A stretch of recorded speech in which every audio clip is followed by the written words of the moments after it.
Türkiyədə qoyun saxlamağa görə qoyunun sahibinə dövlət yardım eləyir.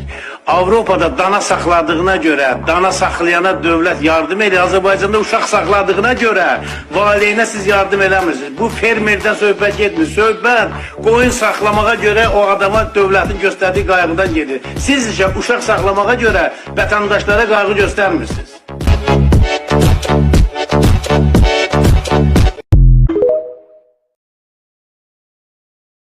Türkiyədə qoyun saxlamağa görə qoyunun sahibinə dövlət yardım eləyir.